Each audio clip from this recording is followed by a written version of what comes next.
Maintenance therapy is a very difficult topic. There have been a lot of trials looking at maintenance either with chemotherapy or with hormonal or targeted agents, and they've given us different results. Generally, what they have shown is that with maintenance therapy, you may delay progression by a little bit more. When you look at survival, however, it's been very difficult to show a survival advantage. Some of the trials have shown it, but many of them have not.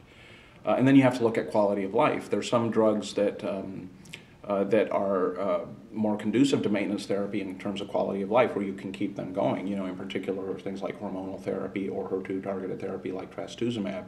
And so that is a standard now in many cases, whereas with chemotherapy, maintenance therapy is not always feasible. Certainly with taxanes, it's generally not, but with some drugs like capecitabine, it may be.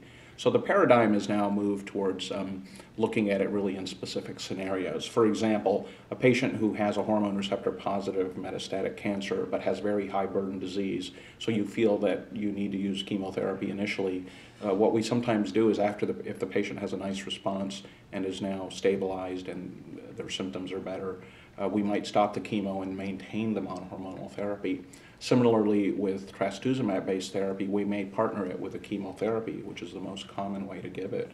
But after the patient's had a response, we may stop the chemotherapy and then continue the trastuzumab. In fact, the clinical trials in the metastatic setting were designed that way to allow you to do that, and showed that there is a survival benefit. But it's still very controversial at what point you discontinue any of the therapies. What about a patient that has triple negative cancer where chemotherapy is the only thing you can use? Can you give them a holiday? Can you give them a break if they're having side effects?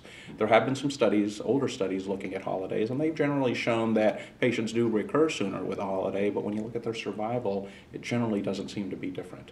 Again, the studies have been generally small studies, and they're not all giving us the same result. So this still remains part of the art of oncology, when to use proper maintenance and use your common sense as best you can and use the data that we have to decide when and how and in what situation to use maintenance therapy.